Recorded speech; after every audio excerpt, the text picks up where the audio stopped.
Hi, I'm Chef Gail Sokol and welcome to my kitchen. Today I'm feeling like a cookie.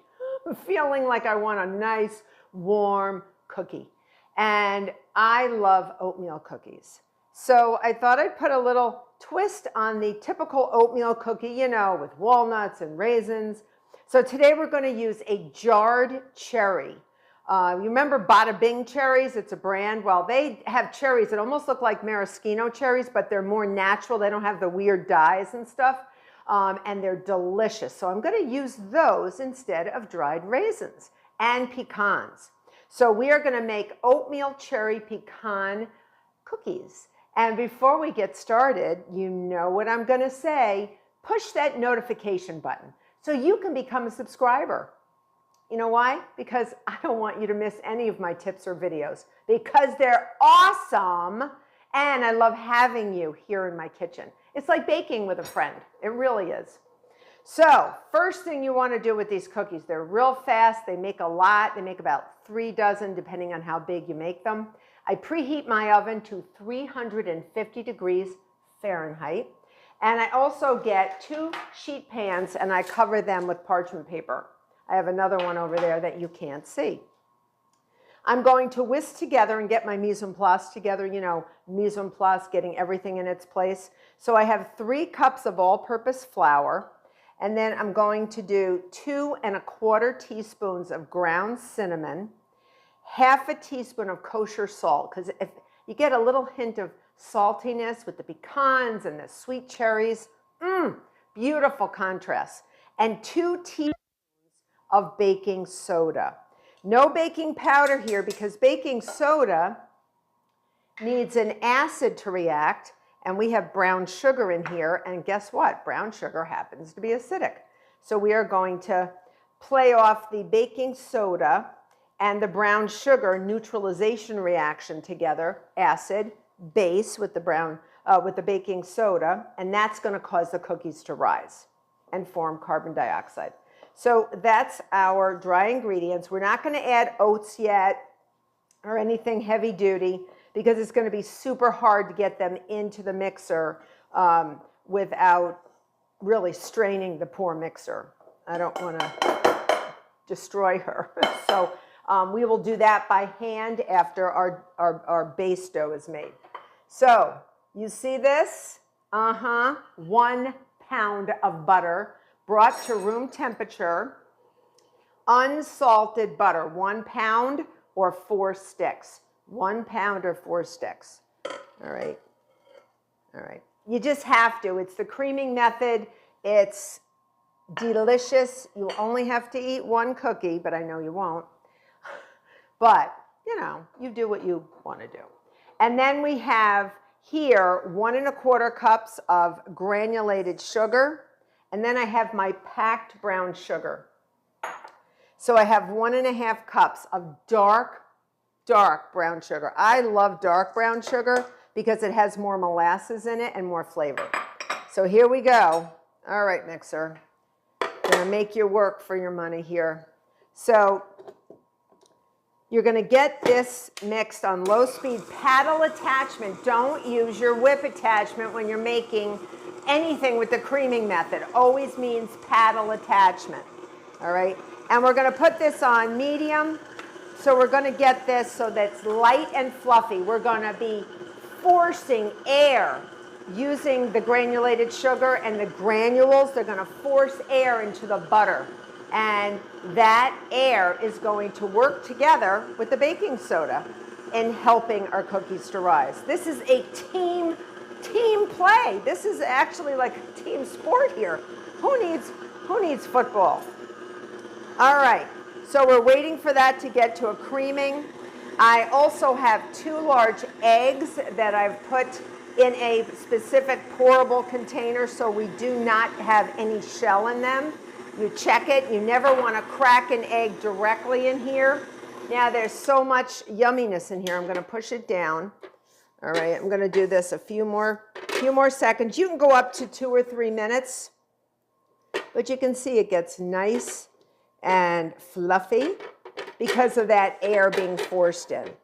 Okay, so I'm just going to Get that going for another minute. And then we're going to start adding our eggs. That's the way it goes, creaming method. You get your dry ingredients together. You cream your softened fat, in this case butter, because it tastes great, and both your sugars. And once it gets to light and fluffy, you start adding your eggs one at a time. Now I'm also going to be adding flavors, extracts. 2 teaspoons of pure vanilla extract. Don't use anything imitation. It'll taste like cough syrup. Not good. And then, because cherries and almonds go together like peanut butter and jelly, I'm going to add a half a teaspoon of almond extract. It's just going to really play up the cherry flavor. So I'm going to add both of those extracts into my eggs. You don't have to, you can add them separate, but it always reminds me that I have them added, and it makes sure that I do. 1 egg at a time, just make sure 1 yolk goes in. That's approximately 1 egg. Get that going so it's mixed. All right.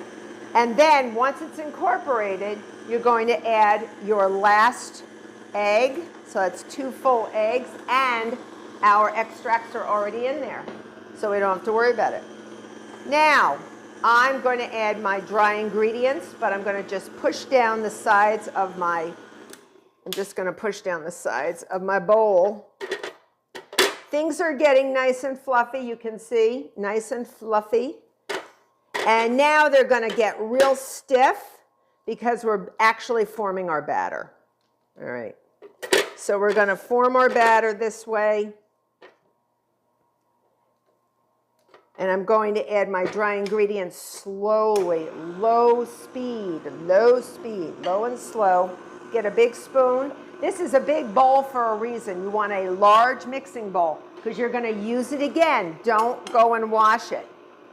All right, so I'm going to add my dry ingredients, hopefully into the bowl, not on the floor.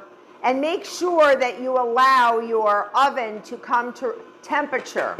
So I give my oven at least 15 to 20 minutes. Some ovens will ding or give you a little, hey there, up to temperature. And if it does that, that's great. So I'm just going to keep adding this. You can add just slow and steady, just so that it absorbs it all. You don't have to wait until it's fully mixed in. And then we're going to take this off the mixer motor and put this batter all the way back in the giant bowl because we have a lot more to add. We got to add the yummy oats. I like to use, I don't like to use processed oats. I like to use the really, really good oats. So I will tell you about that. Toasted pecans, 2 cups of toasted pecans that I have coarsely chopped. I don't like little mushy little oatmeal cookies with nuts that, well, you can barely see the nut. I don't want that. All right. So I like old-fashioned oats, and I like big hunks of pecans, and we're going to put these cherries in, these yummy cherries, these Bada Bing cherries. We're going to quarter them. One thing about Bada Bing cherries, if you don't get it all in, don't worry about it because it's going to be mixed in. All right. So now we're going to stop it and get this out of here. All right. And this is a lot of dough because you are making a lot of cookies. So we're going to clean this off. Let me get this out of here first. Keep this bowl, like I told you, you're going to use it. So we are going to be mixing in 3 cups of old-fashioned oats. We are going to be mixing in 2 jars. They're 13.5 ounces or 2 jars of the Bada Bing. You can get them online. You can get them in certain specialty stores, specialty shops. I have a lot of shops near me that have them. I don't know, we're just lucky, but they're also good in beverages, if you get my drift. Like, alcoholic beverage, they're really good. And, They're good in Manhattans. They're good in all sorts of things. But you know what? They're good to bake with too. Yum, yum, yum. Okay, so let's just put that down there. And I am going to just get all this luscious dough out.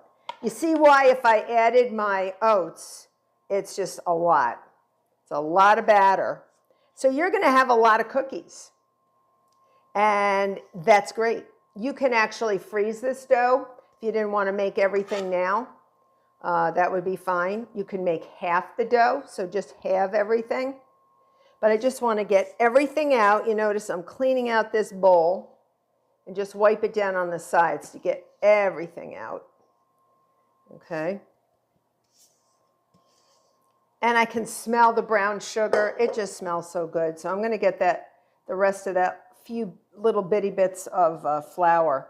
But I saved this big mixing bowl because it's perfect to fold in my other accoutrement, which is our stars of the show, the oats, the pecans, and the cherries. So 3 cups, all right, old-fashioned oats. 3 cups old-fashioned oats.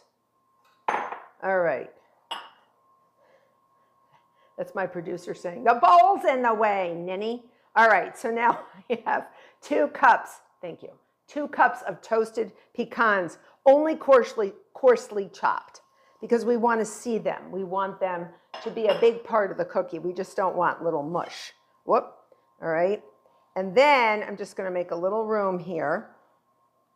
These are our Bada Bing cherries. And make sure, the one thing about them that I wanted to tell you, you have to make sure you drain them.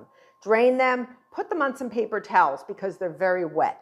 So we're going to add 2 jars, which turns out to be about 2 cups. All right. And now there's really no more liquid there. All right. And now the fun begins. All right. We're going to fold this in very slowly, very carefully. And then we're going to drop these with an ice cream scoop onto the sheet pans and bake for about 15 to 17 minutes. May take shorter time, may take longer, depends on your oven. My oven tends to be hot. So mine may take 14 minutes, yours may take 18 for all you know. But take a look at them, make sure they're nice and brown. They're going to get sort of cracked, and I love that. I love that in an oatmeal cookie, big and cracked. I have a 1 ounce scooper, which is about 2 tablespoons. If you don't have an ice cream scoop, don't worry about it. You can use a spoon and a rubber spatula. Make them like a tablespoon size. If you want, you can even make them bigger. Make like monster oatmeal cookies, which is what I love. But I want to make a lot, so I'm just going to use my 1 ounce. And again, if you want, you can also use your hands to do this. All right, but we're getting there. We're getting there. You just want the oats in there. The cherries are holding up beautifully. You can see they're actually holding up. So we are ready to scoop our cookies. I have sprayed my scooper with a little bit of nonstick cooking spray. You could put a little oil in there if you wanted with your fingers. And I am going to take a heaping scooperful, all right, of this. Push it way in like you're almost scooping ice cream and put it down on one side. You see that? And you don't have to push it down, but sometimes I give it a little push. Just a little push down. Should get 3 across if you have a nice big 11 by 15 or 11 or 12 by 16 sheet pan. All right. So if you want, you can push down a little. If you don't want to, you don't have to. But I wouldn't push down too much because I like them a little thicker.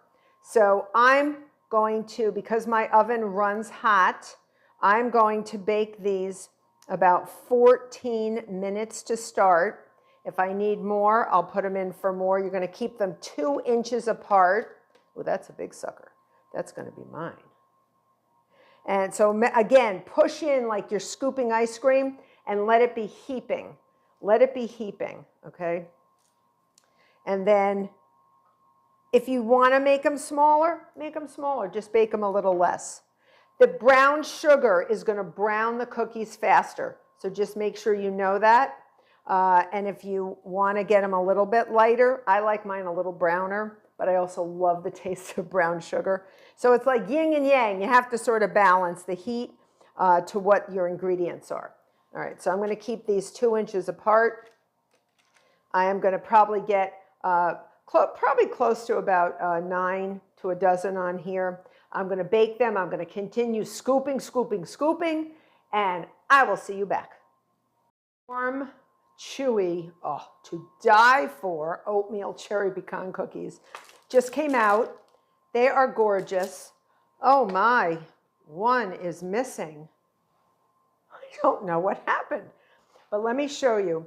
As they cool, they will firm up, so do not overbake them. Mine took 13 minutes to get like this, and we made heaping scoopfuls, so do that because you'll get that heftiness of these cookies. This is a good sized cookie.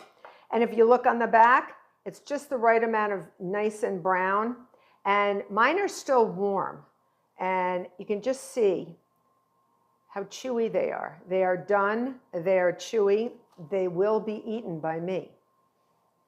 And I got the fresh cherry, you know, the jarred cherry. So much better than dried cherries or raisins. These are amazing. I hope you make these oatmeal cherry pecan cookies. I hope you become a subscriber. I hope you'll forgive me for talking with my mouth full. Until next time.